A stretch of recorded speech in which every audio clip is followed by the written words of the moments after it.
to LOA Today. I'm Walt Thiessen. With me today is abundance teacher and money coach, JodieLynn Craven. This is your daily dose of happy. We are so happy you decided to join us today. And this is an unusual show for a number of different reasons, not the least of which, JodieLynn, is it's the first show I've done this week. The Monday show, the guest couldn't make it. Today's show, actually, the guest couldn't make it either, but also my co-hosts weren't there on Monday. And Tuesday, Joel is on vacation in Florida at his favorite bench that he wrote his book about. So it's the first show of the week. I mean, this is kind of in the middle of the week. I'm not used to that, but that's okay. You know, it's amazing. It is amazing. Kind of surprising, actually. But I can't remember the last time I did one show in a week. It's been a while, other than a vacation or something like that. Weren't you scaling down the amount of shows you do per week also? Well, yeah, I had already done that. Yeah, I was down to 3 a week, but one, I hadn't been down to one in 6-7 years, something like that. Wow. It's been a while. That's crazy. Yeah. Well, I'm honored to be your one this week so far. Oh, absolutely. Glad to have you. Glad to have you. And, you know, before we got started here, I had like a half an hour leading up to the show, nothing really to do during that time, you know, so I sat down at my keyboard, at my piano, and just started to do some playing, practicing this one very old song that I've been messing around with, and it has sort of a jazz chord thing to it. And so I was just playing with it and seeing what I could do to kind of expand and build out on the jazz and all that kind of thing. And as I was doing it, it occurred to me that what I was doing right then and there was kind of a microcosm of where my life has been for like the last 6 to 9 months. Because since the breakup and divorce end of my marriage, I've been reinventing my life. I've been doing so deliberately, riding the roller coaster while doing it, dealing with, there was definitely been grief associated with the loss of the marriage and so forth, but there's also been exciting stuff that's happened, dealing with changes in finances and changes in relationships and changes in health, changes in all kinds of stuff. And it occurred to me that I was dealing with all that the same way I was going after that piece of music I was playing. I was making changes deliberately. And that cued an idea in my head. Very often we go through life and changes happen and we react to them. We're responding to them. But there's also the other option, which is where we kind of go at it head on and we decide we're going to be the change. We're going to be the source of change. And then we have to deal with that too. I mean, there's still a dealing with part that goes along with it. But it's like two different attitudes. I thought, well, that makes kind of a cool topic. Have you ever thought about that one? Oh, so much. I'm an overthinker of a lot of things. We have that in common, don't we? Yeah. Yes. Yeah, absolutely. I think that's a principle that I strive to live by, is being deliberate in most things, or as much as I can. Consciousness. That's what consciousness is all about. Like, what are you doing and why are you doing them? And I mean, it's tough being a human. Because you get caught up in the minutia of, the daily life of doing and where you are and what you need to do today and all of those things. And quite often you can just get caught up in that cycle of reacting to things that are happening in your life rather than, like you said, deliberately choosing things. So I think this is a great topic. Mike Dooley of The Secret fame has a mailing list. And for those of you who aren't on the list, it's really worth being a part of. He calls it Notes from the Universe. And in fact, he wrote some books based on these notes. This is basically how Mike became Mike. He and his mom had closed their t-shirt business. He was trying to figure out what to do next. And he had this little mailing list. So he just started to send out little supportive messages to his mailing list. And it kept growing and growing and turned into Notes from the Universe. I believe now he has over 500,000 people subscribed to this list, reading this stuff every day that comes through.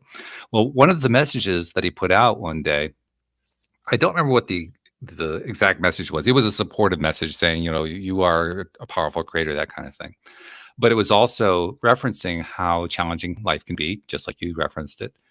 And I don't remember exactly how he said it, but the gist of it was, everybody here on this side is absolutely in amazement and awe over you for having volunteered to go into that world.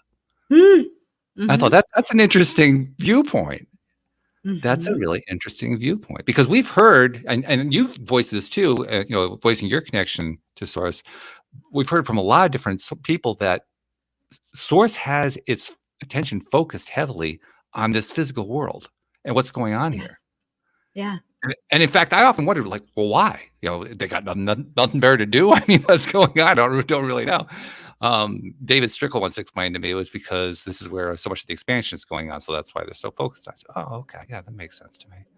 But I never thought about it in terms of like the angels being envious. Like, wow, where'd they get the guts to go live in that world? Right. Yeah. And I think too, it's the word isn't envy, but it's along that thread of like, wow, look at what they get to experience. Because the experience on the other side, from what I've been told through my channel and various other channels, is that the experience on the other side isn't as exciting.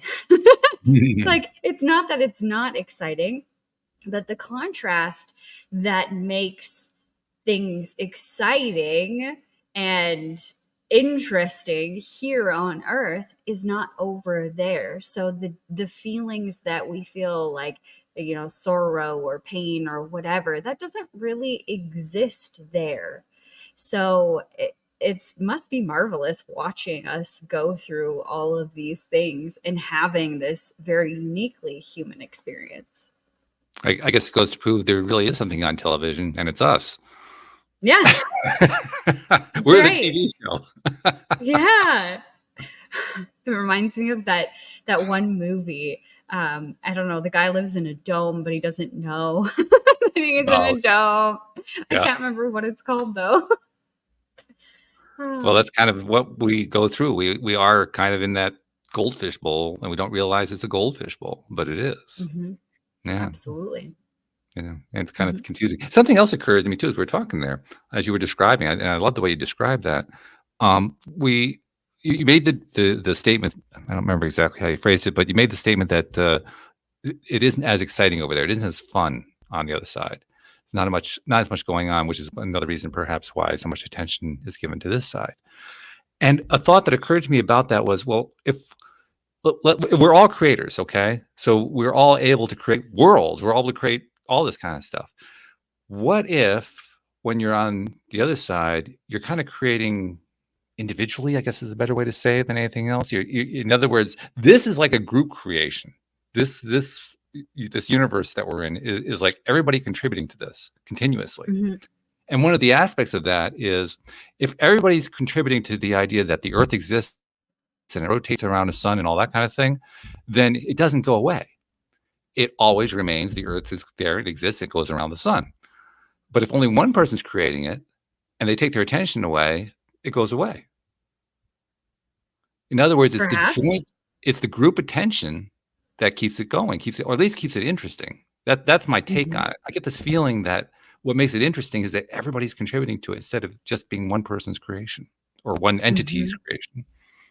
Yeah. And another way to look at that too, or another thing that I've heard as well, is like through the ascension process, our souls are desiring to ascend, and the higher levels of ascension are, master guides or ascended master guides, sitting to the right hand of God, if you will, if there was a hierarchy in that way. But maybe their job isn't so much or their life revolves around assisting those who are here. And they're not really creating anything over there outside of what they're creating for or with, in incorporation with the humans on Earth. That's an interesting idea too. So the creation is happening both in and outside this world. In other words, it's coming from everywhere. Everywhere. Yeah. Yeah, that's a very interesting concept. Well, I'm going to tie this into one of the more uncomfortable things that we often talk about. I like to phrase it in terms of what was I thinking, because the theory is we bring ourselves into this life to live certain things that afterward we kind of scratch our heads and wonder what the heck we were thinking when we put that together in the first place. So if we tie into what we're talking about here, the idea of deliberately coming into this world to be change, and how this is where everything's happening. This is it. This is the in place to be, and so forth. Isn't there like something kind of like disconnected here? The in place to be is a place to be miserable at times. But I think this is where the disconnect is, that they don't see it. They don't get it. The attachment to the sorrow or the pain that we feel in this now moment, they don't even have that. They're like, "Oh, what's that?" Like, I don't understand why this human is so fixated on Mm.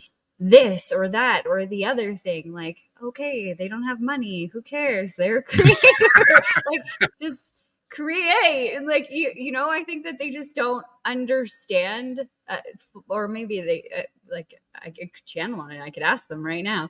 But my sense is that they don't understand it the way that we perceive it. The perception is completely different to the feelings, and that there's contrast for a reason. It's the law of opposites, right? We need to feel and experience that opposite to experience the opposite on a deeper level. So if we didn't have anything, what would we be experiencing? What's a good question? So you offered to make the connection and see what download you got. Get a Yeah. download. Tell us what the download is. Let's compare and contrast here and see what are they kind of piling on, or are they saying, well, here's something else to think about, or no, we don't agree with that, or what? They want us to clarify the question because there's a bunch of questions. So That's what usually the question case. do we want to answer or answered first, is what they said. All right, let's see. Well, let's narrow it down to a single question.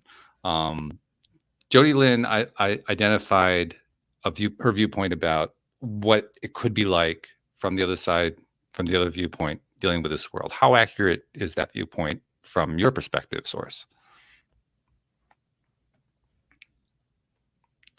So they're saying very accurate, and so they're going to add on. Okay.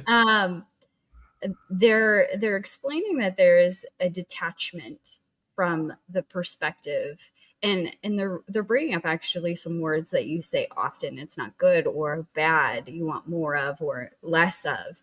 It's Mhm. even more detached or removed, like one step further back. So even the sense of that feeling that something is bad, even though you've reframed that in your own mind to, it's not bad, I just would like less of that. And Mm. you've learned, you've built wisdom around seeing the beauty in those things that you don't necessarily want more of in your life, but you've appreciated that they entered your life so you could learn or experience.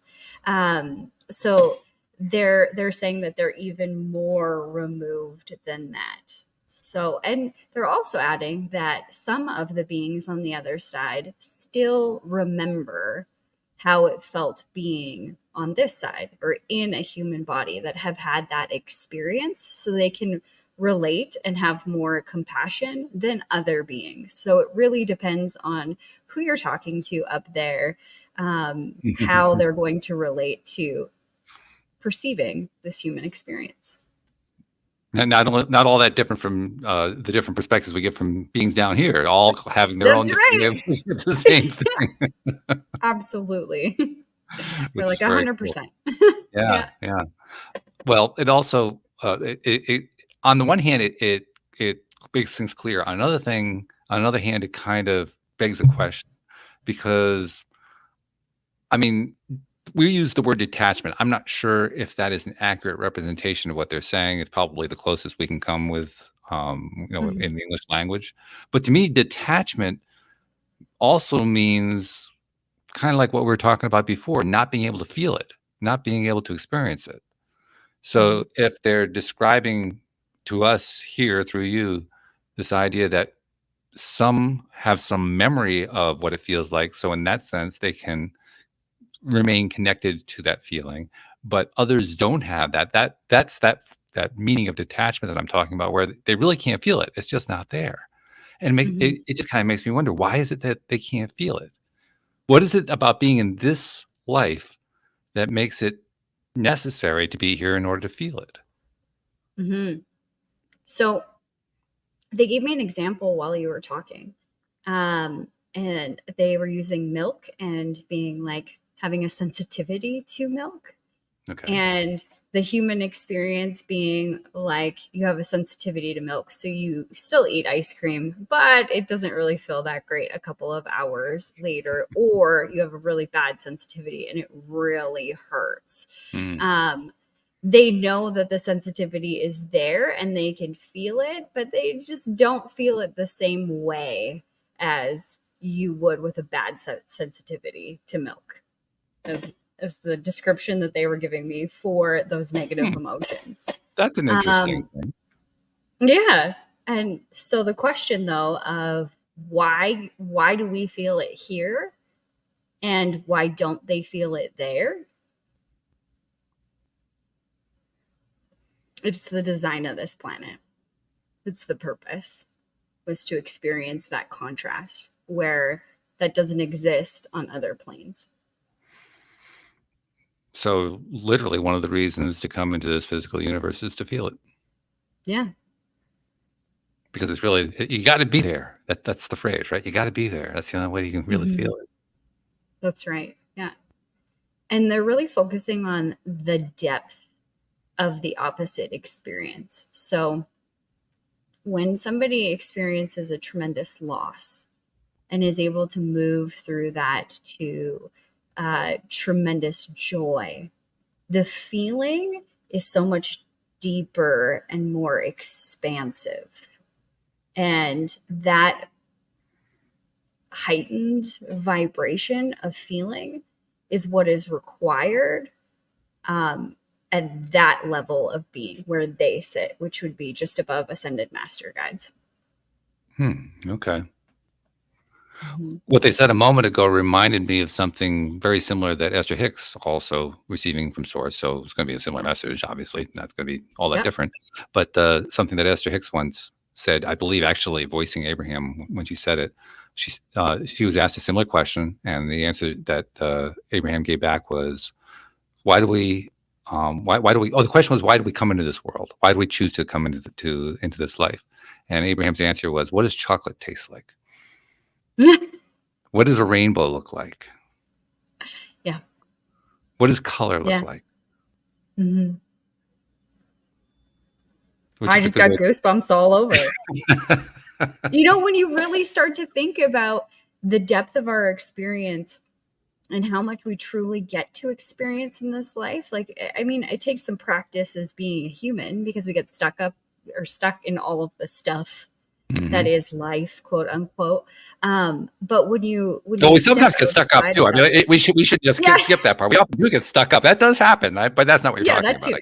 Yeah, but we get stuck in all of the minutia of life, like we were talking about before, and we miss these beautiful moments that are all around us that are curated to provide this depth of feeling in all different ways, like a rainbow and chocolate ice cream or chocolate, just period, all of these things, that make your mouth water or make your senses just, I don't know, vibrate. It's almost undescribable how you can feel in that moment. I guess blissful is a word that comes to mind.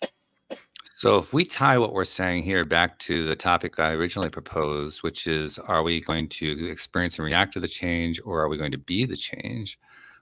In the context of coming into this world, I think we can kind of agree, we are choosing to be the change. We're not just doing a reaction at that point. This is a deliberate, conscious choice, one that I still scratch my head about, but nevertheless, it's a deliberate, conscious choice to come here. And it has a different kind of impact from being like thrown off the cliff. No, I don't want to go. Stop. No. Yeah. If you start to play with that principle or that ideology of that we chose to come here and that we chose all of the experiences and we chose all of the people, you think about the amount of planning that had to go into that, right? Like you choosing your parents and they have to have, specific, I don't know, traits or experiences or past lives, I don't know, whatever it is, maybe, even bad things that are going to happen to them or have happened to them that, that are going to inflict pain or beauty upon your world, depending on which one it is. But there's so many layers upon layers that just go into your parents. and who you ended up with. Never mind the entire family that you have and all the people that you've met up to this point today. Well, you're raising another interesting question here, and this does tie into the question of, are we going to choose to be the change or react to the change? If we are making a decision, like you say, to come into this world and we're dealing with all these different flavors and aspects and layers to that decision, is it possible that we accomplish that kind of similar to the way we do a Google search? When we do a Google search, we search on a particular phrase, hoping that a particular kind of thing comes up to answer a question, right? But we can certainly, I mean, especially with something like, chatbot AI, that kind of thing, we can ask the software now to like create a whole bunch of things off of one command. Well, maybe it's as simple as doing the equivalent, the spiritual equivalent of doing a Google search on, find me parents that challenge me along the following lines and have this kind of a background and have that kind of experience, and see what you get. And you get 35,000 possibilities. Okay, among those, let's do a sub search on. It could be that simple. It could be just like search, and bang, there we are. Yeah. I think it's even easier than that, because that's coming from our human mind of what technology and ability we think, or that we have capable right now. But I think like they just like pop up and they're like, hey, I'd like to be it. Sure, I'll be JodieLynn's mom. I got that one. Yeah. And I mean, you think about it, they're saying yes to so much too, not only being whatever is needed for your experience, but now they have their own experience. And that's a whole nother depth that's going into it. I'm saying yes to going through all of these things so that, you're going to be this type of mom to JodieLynn, or dad to JodieLynn, or friend, or whatever, right? Or to you, Walt. And then I have to say yes to that type of experience too, good, bad, or indifferent. Well, this actually does kind of touch on what for me is a little bit of a sore point, because I did long time ago come to the conclusion that oh no, I just lost it. Oh, are we back? Oh, good. Yep. We are back. All right. So I think I blipped out for a second there. Anyway, I kind of came to the conclusion that it was the way I decided to come here was similar to what you just described. It was that quick of a decision, and there really wasn't a huge amount of personal exploration of, here are all the nuances of it. So in answer to my question, what was I thinking? Maybe I really wasn't, which scares the daylights out of me. I don't know. I think you were thinking, but maybe the planning process, like maybe both is correct. And this is just my like immediate feeling on the situation. But maybe both is correct in that it was a very quick decision, but maybe the purpose was not as like in depth or whatever. Like everybody comes to this planet for a different reason. And some I've channeled for people that their purpose was just to experience happiness. That's it. It's the whole reason they're here. So that'd be a quick decision, right? Okay, you're gonna experience happiness in this lifetime. Yes, sign me up. That's it. I love it. Yeah. But I kind of wish I had picked that one. Maybe I did. I don't know. But if I didn't, I wish I did. And if I did, I'm glad I did. Yeah. Yeah. If that makes sense. Oh, All man. right. So let's get back to Yeah. the original question. Okay. So the original question is, are we going to kind of choose to make the change and be the change, or are we going to react to the change? And I think we can probably both point to times in our lives when we've gone both directions, depending on what it was that was going on that we were dealing with and so forth. But when I proposed that idea to you, you immediately loved it before we started the show. You said, "Yeah, oh, that's great. I'm onto that." What were you thinking about? What came to your mind that said, "Yeah, I really want to do that one"?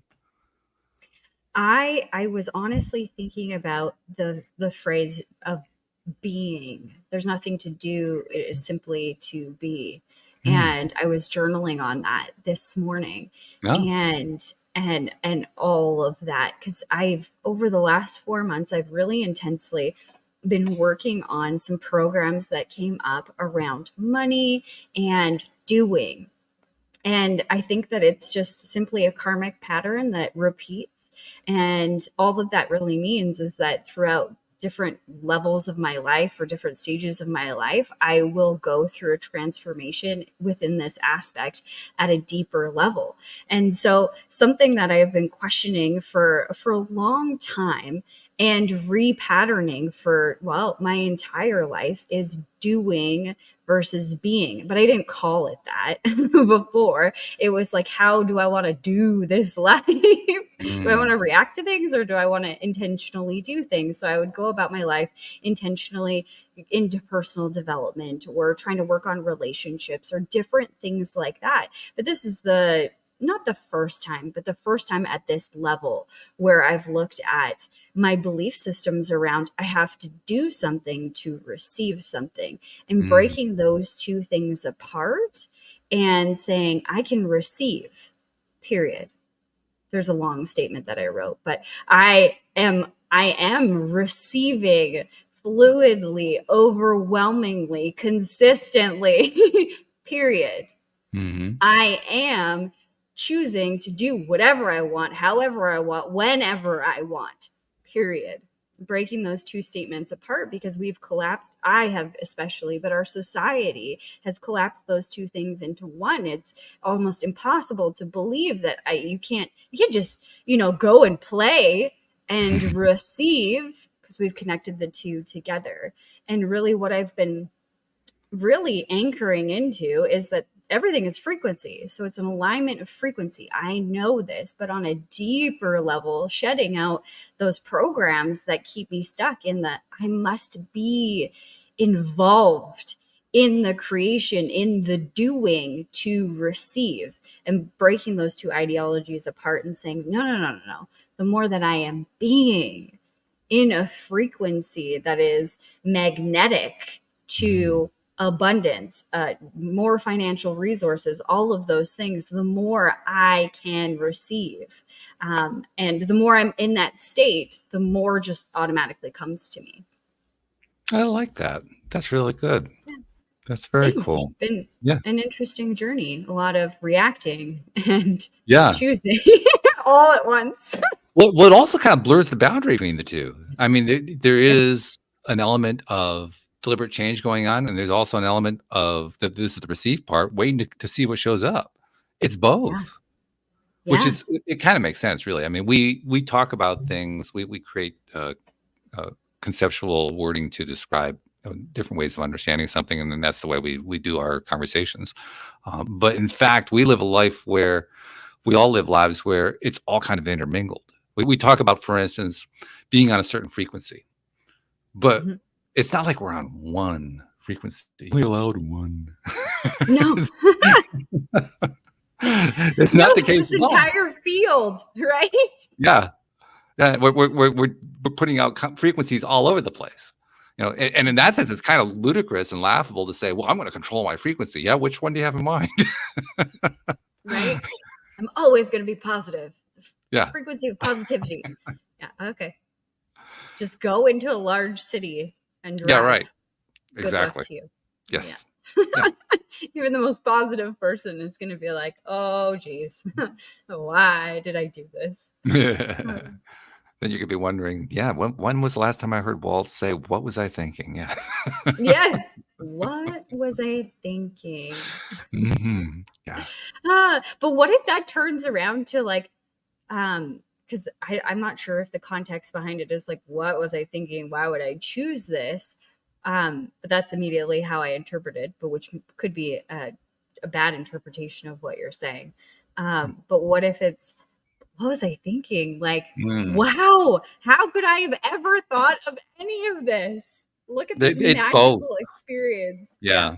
I mean, I usually use it in the first context just because it makes it for good humor, but you're right. It actually does apply in all contexts, because what was I thinking literally can tie into any emotional state. It doesn't matter what the emotional state is. Yeah. Yeah. And because it can tie into any emotional state, I think this kind of goes back to what I was saying a moment ago. We have so many frequencies going on at one time. We don't just put out one, we're putting out many frequencies. I got a really strong taste of that just going through experience of getting past my divorce. And I'll give you even a great contextual example of it. There was a time, I think it was in March, where I met a woman who I was really attracted to, which was kind of a new thing because I hadn't been attracted to a woman outside of my marriage in a long, long time. And so we got to the point in the conversation where I was going to ask her out, and all of a sudden I couldn't do it. I just froze up inside. And what was happening was I didn't realize it. I think everybody who goes through divorce kind of experiences this. At least that's my take on it. You go through, you get divorced, you reach that divorce date, the decree is passed and so forth, and then there's like a 6-month period where you're still getting over it, but you think you're not. You think you're past it, and then you get these little quick experiences of grief associated with the loss of the marriage or anger perhaps at the ex-spouse or something like that happen, and you just kind of dismiss those. Well, those are so infrequent. Most of the time I'm great, so I'm past it, but I really wasn't.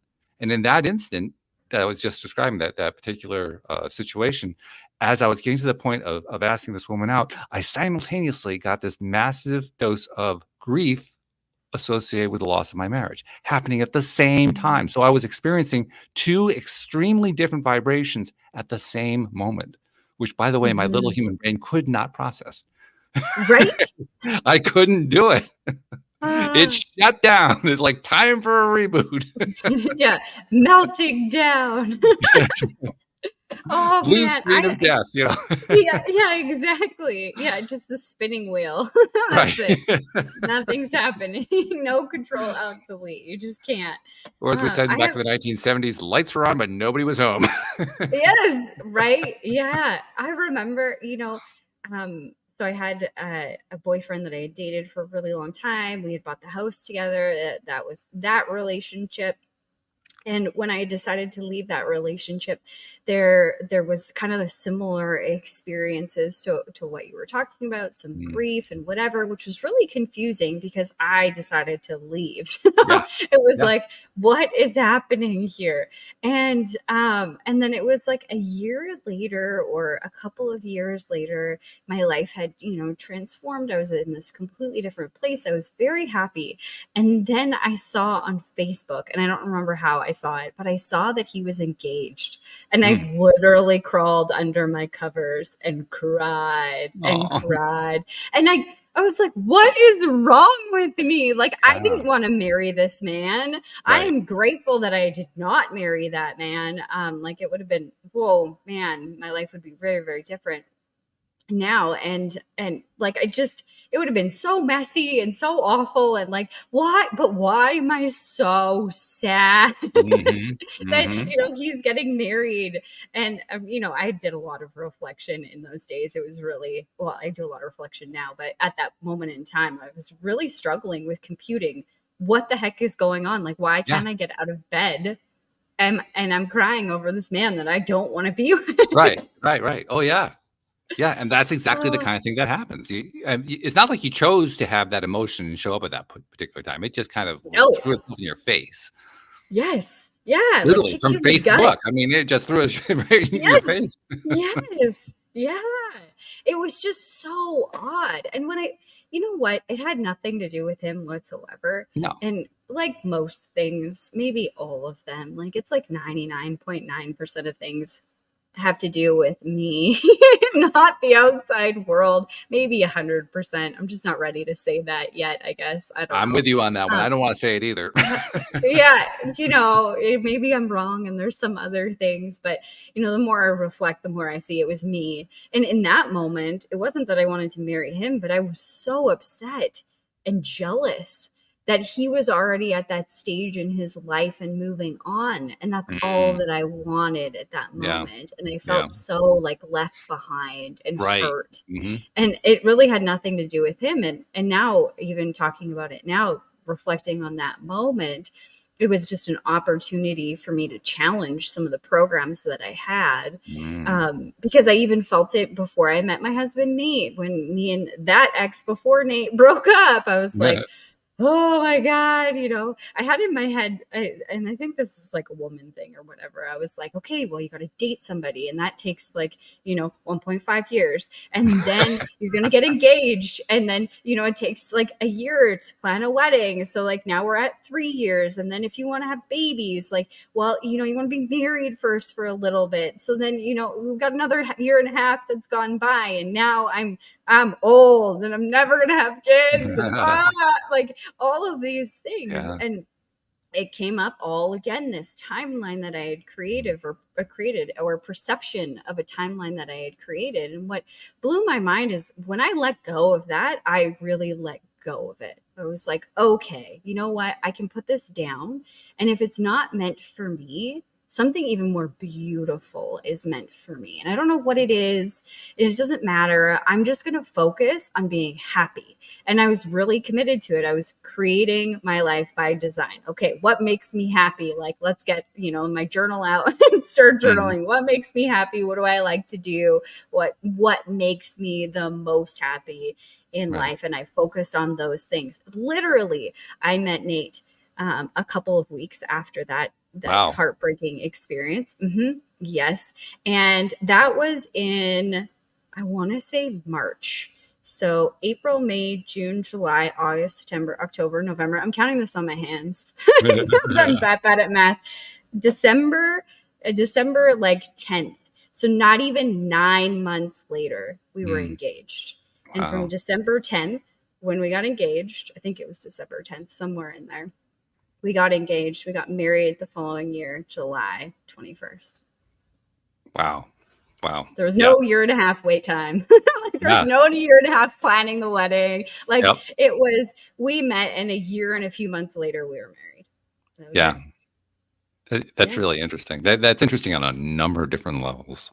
By the way, I love the part that you described that this may be a female thing. I'm not so sure. I think it's actually both sexes do the same kind of thing. Maybe not quite the same way. Really? I mean, you were describing it from the point of view of like being on a, feeling like your biological clock is ticking, which of course a male isn't going to quite feel that. But yeah, I think we're all really good at those of us who are, let's put it this way. Those of us who are overthinkers, we both admitted we are in the overthinkers club. We probably founded it. And in that club, one of the things that you do is overthink because that's what you do. When you overthink, you're constantly creating all these little things like that. This structured time patterns that have to play out a certain way, and certain things have to happen. You have to bring this in, and that spreadsheet has to be pulled in order to connect to that database. I mean, it's like all this craziness that you try to put together in your mind, right? Absolutely. And then those of us who are trying to say, "Whoa." What was I thinking? I gotta let go of that crap. Yeah. Oh, jeez. Yeah. But that does raise an interesting question. It is, and you used the phrase a moment ago. You let go of it. You let go of it. And that was a big, big deal because it was a breakthrough. And it immediately posed a question in my mind: why is it there are some times where it's so easy for us to let go, and there are other times where it's so hard to let go? And as soon as I posed that to myself, thought came to my mind, and the thought was, those situations where I find it easy to let go are situations where it was actually hard to let go for a while until some key event happened, and all of a sudden that event somehow in my mind made it easy.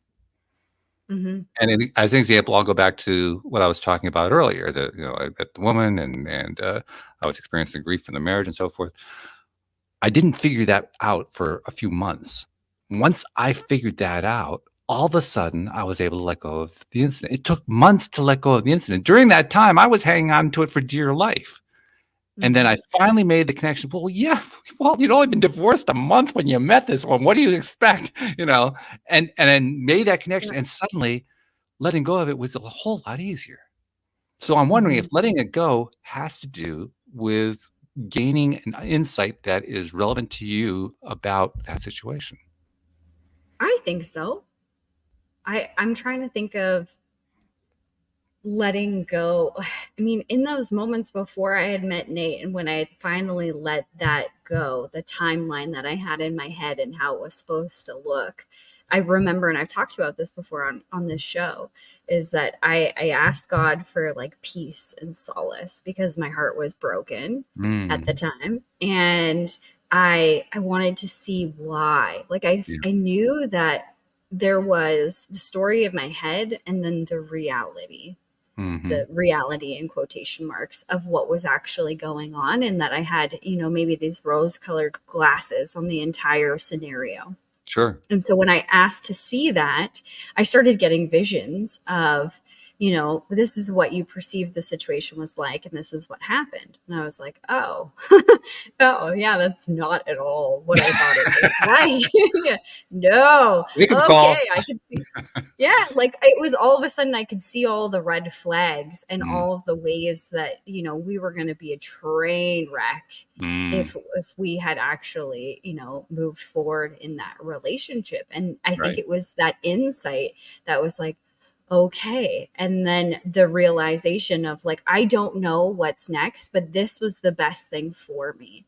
And it always seems for me like it's a faith thing, having that faith that whatever's coming next is meant for me and is even better than I can imagine. And the more that I lean into that faith, the more I seem to be able to surrender and let go. Yeah, faith often comes up as a topic. Faith, belief, it gets expressed a number of different ways, but it often comes up as a key ingredient when it comes to trying to manifest whatever it is you're trying to manifest in your life. I also find it to be one of the most challenging ideas too, because faith is that it's not actually there yet. Right? It's that faith. It's like blind faith. Like you can't put a blindfold on me and walk me 20 feet. Like, I don't know. Like, are you sure that, like, I don't know. I'm going to run into something and I'm definitely going to fall down. Like, no. Yeah. So it's interesting. I was going to say difficult. I mean, I think the more it can be difficult. Well, yeah, it can really be difficult to have that faith. And then once you find it, it's like, oh, wow. What was I waiting for? Why did that take me so long? Yeah. I think we're touching on the elements of what it's like to be in this life that we were talking earlier about, the other side, the non-universe, non-physical universe side.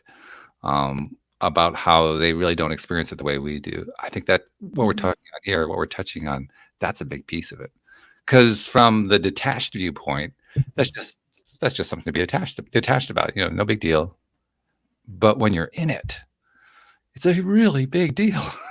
It's a really big deal. Yeah.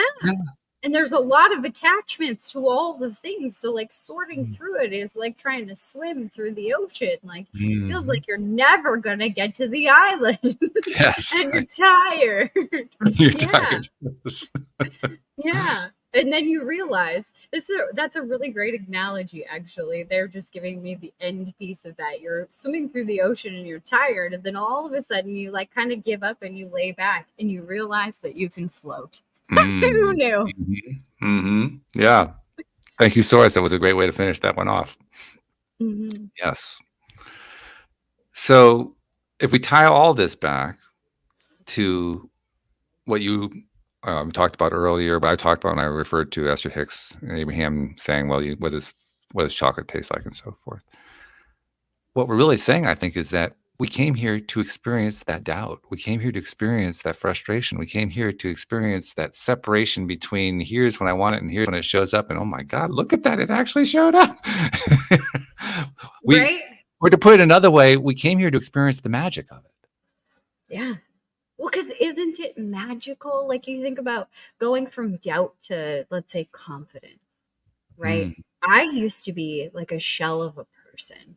After that relationship with the guy with the house and the one that I cried when he was getting married or he got engaged or whatever, right? It was very abusive. And my confidence was just gone. I had no confidence left. People described me as like a little mouse in the corner tapping away at the keys. I didn't talk. I didn't, I didn't express myself. I just worked. I was a good little worker bee and, yes, ma'am. Yes, sir, really whatever. I was just, that's who I had become. And I had no confidence whatsoever. And then thinking about that person and then feeling the actual like frequency of confidence, or being okay to be in my own skin, being seen, saying what I think, having an opinion. Sometimes those things still scare me a little bit, but Sure. the frequency, the feeling, like how beautiful is it to feel good, in your own skin, who you are, knowing you're a good person and you're deserving and whatever. And as that feeling grows and you cultivate it and continue to grow it, and it becomes this massive light in your life and other people's lives, it's a miracle to witness, going from one extreme to the other. Like that, Not just that's witness it, experience it. I mean, I think we're kind of touching on why it's such a desirable thing to come here, because it's one thing to just know that happened, but to ride that ride, when you get to the point where you have the feel good period that comes at the end of that story that you're telling there, that feels a whole lot better. I'm pretty sure it feels a whole lot better than it feels from the other side, because it's like this huge shift that you just experienced. Whereas the other side, they're just always feeling good. the contrast just doesn't play the same way over there. No. Yeah. And that's magical. When you think about that moment where you realize something, you fall in love, whatever the feeling is, there's so many experiences. You eat chocolate for the first time, like if you really watch it through a kid's eyes, you can see that magic again. It's, people always ask me, like, why do you go and do sleigh rides with your dad? And, whatever, it's like minus 40 degrees Celsius, which is unbearable sometimes, and whatever. And I said, my favorite part is watching these kids from the city interact with horses, because their eyes, they light up. And I'm with horses all the time. Like, we have horses at my dad's house. He lives next door. Like, he's always asking me to come and do stuff with the horses. It's like, okay, Dad, just relax. I have other stuff to do. Like, hold your horses. I got other stuff to do. Now we know where that phrase really comes from. Exactly, right? But to watch it through their eyes, I get to experience what it was like for me the first time. That joy, that excitement, that like curiosity of like, oh, they're really, really big, but wait, they're soft and they smell weird, and like it's looking at me and it wants to smell me, and like that joy and that excitement that children go through as they're experiencing life in real time. That's what we're here for. I truly think that's what we're here for. But we get stuck in the minutia, but it's such a beautiful experience. I agree with you. And so I think we have taken the original topic and reframed it in a very cool way that leads to an inescapable conclusion. I framed it originally in terms of, well, are we going to experience the change and react to it, or are we going to be the change? And I think the answer is yes. We do both. Yes, we do both. Yeah. And both are valuable. So yes. And both lead to the magic. Both lead to the magic. Yeah. Yeah. Because I don't think we can actually comprehend the amount of possibilities that are available to us and what's going to come next. So when it does come, we have the opportunity to react and choose what that's going to look like. Yeah. Okay. Now we're talking about really savoring the chocolate. Yes. Yeah. Not just horfing it down. One night, it's gone. Well, maybe it was like that. But that's sometimes we may want too. Sometimes we may want to experience the chocolate that way too. I mean, that's one of the beauties of it. You can do the chocolate any way you want to do the chocolate. Yeah. It's your experience. Yeah. And isn't that beautiful that it's your experience? This is useful to me for a number of different reasons, not the least of which one of the things we talk about a lot here is how do you achieve that level of appreciation even for things that you don't like, that you don't want. And I think that's what this is giving me. This is giving me a way, and when things show up that I'm not really crazy about, to appreciate it better, because there's the experience of getting there. And that experience, like it or not, is part of why we came here, to experience that transitional feeling of whatever it is that's coming along. The challenge, of course, is that it's so much easier to appreciate it when it's something we like. Mhm. But the beauty is when we learn to also appreciate it when we don't like, this is really odd, but I think it's true. The stuff that we like even more. Yeah, totally. I think it really deepens everything when you're in that appreciation phase, whatever, of the things that you don't particularly like. Particularly in this world, in this contrasty polarity world, when you experience the polarity of it, experiencing and appreciating that negative stuff, I think it's probably even bigger than the experiences from the outside or from the other side, if you will. That's probably one of the reasons why they don't really connect the same way we do.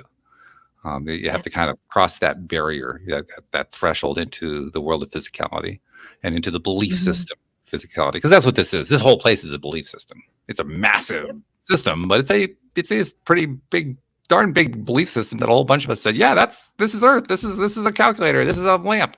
We all agree that's what that is, and so therefore it is. It's like a giant simulation. It is. Yeah, welcome to the Matrix, right? Yeah, that's absolutely. what it is. We're the computers. That's the only thing that's different from the movies, the Matrix. In the Matrix, the computer is separate, but we are the computer. Yeah, we are the computer. In real time, we're creating. Yeah, continuously. If you believe it, I mean, even if you don't believe it, you're still creating. It just may happen that's the slowly. annoying part. Yes, I can't seem to stop. Right? You know what has helped me with my overthinking, just a sidebar on that, is to really question all of it that comes up. Because if I'm going to be overthinking about everything, I might as well just question, well, like, what are you thinking? And it's really funny when you start to like question, like, what are you thinking? Like, what is it? I actually did a reel on this morning. Like, what is the program that is holding you back from the thing? And because I wrote it on my piece of paper this morning, like I said those two statements that I already told you, and then I was like, okay, so what's the program that's holding me back? If I'm going to overthink, I might as well choose to overthink through this to get through it to the other side. And that was the first question that downloaded in was, what's the program? And I was like, okay, great. That is impossible to have all of the money flowing and financial resources, period. And the other statement is, I do whatever I want, how I want, when I want. Those two separate things. That's impossible. Well, is it? Let me overthink some more. No, it's not impossible. Yeah. So now it's working for me instead of just keeping me trapped in the overthinking cycle of never getting to any answers, I guess. And I've always used that phrase, what was I thinking, in kind of a joking, condescending manner, that kind of thing, to just make fun of the situation. But you know what? I think I actually do the same thing. I'm an overthinker. And I think I kind of asked that question partly in jest, but partly, like you said, in a serious manner. It says, okay, well, what was I thinking? What is that all about? What do I think about that? And in doing that, a podcast is born. And 10 years later, you found me. And That's right. We are having this conversation, and what a beautiful conversation it has been. I love it. This is really cool. Really, really cool. There's one other thing I want to touch on before we wrap it up for today, and that is that when we're dealing with change, we're also dealing with the ramifications of change. And those ramifications are often what freak us out or get us excited, depending on what it might be. But they're also, like you were pointing to, we can't both at the exact same time. Well, it could be both. Yeah, absolutely, it could be both. But like you pointed out, we can't handle all the possibilities. Our brains can't possibly calculate all of that. So there's also the situations where something new shows up that we didn't really expect. Oh, there's another ramification. Well, I didn't take that one into account. But the point is, there are so many of these ramifications coming through in ways that we don't even expect, that we don't know about, that even when we're in that creative mode of, yes, I'm the change, like you were saying, both things happen at once. You also get opportunities to respond to the results that come your way. And they're very often surprising. They're very often not at all on the spectrum of things that you expected as a possibility. And that, I suspect it's one of the ways that this world, again, differs from the experience of being outside the world. You have to Yeah. be in it to not only feel that and experience it, but to learn from it, to grasp it, to use it in some way, or even just to ignore it and let it use you. But Yeah. basically, to be part of that. Talk about a stream. There's a stream of stuff all happening around any event that's like that, and those events are just part of that flow of water, so to speak. And as that water flows by, like with any current, it buffets us this way and then it buffets us that way, and dunks us for a moment, and then we come splashing out, and all this stuff constantly going on in motion as one of an infinite number of vibrations influences us for that one particular moment in time. So I say all that. I mean, it sounds pretty overwhelming when I say that, but I say all that, and I'm thinking back to the very first time I heard about the law of attraction. And the thought that was in my mind was the same thought that is in most people's minds. How do I control that? How do I exercise that to my benefit? And I'm now understanding just how much hubris there is in that question. Right. I mean, if I can control any of it, I'm doing damn good. Yeah. Because there's so much going on. There's so much going on. Yeah. And really, it's, for me, it's been this learning experience of relinquishing the control, because where the river is flowing and its unexpected turns and twists and surprises is even more all the things, like insert whatever word you want, all the things than I could ever comprehend or imagine in this moment. So I might as well just go with it. Well, I'm also remembering what the first answers were that I got when I raised those questions. And the first answers were, you don't have to try to navigate it all. You don't have to plan it all out. All you have to do is pay attention to how you're feeling. And just, if you don't like where you're feeling, choose a different feeling. And when you do that, things start to align in ways that you won't know about. You won't necessarily know how they're going to play out, but you're going to like the results better. Yeah. And it turns out that's the control. The control isn't the micromanagement of all the little events. The control is in what's the overall flow like. And do you like it? Do you want more of it, or do you want less of it? And choosing between the two. And we're right back where we started, of reacting and choosing. At the same time. It's both. Yeah, it's both. I think we did this topic justice today. I think so too. It was beautiful. Seriously. Yeah. We brought that around really, really nicely. I mean, not that we don't always, have interesting and fun explorations when we're doing these things, but that one, that appeals to the overthinker in me. Yes. Right? It just Me like too. a nice, neat conclusion off of this messy topic. Like, whoa, that's so pretty. Yeah.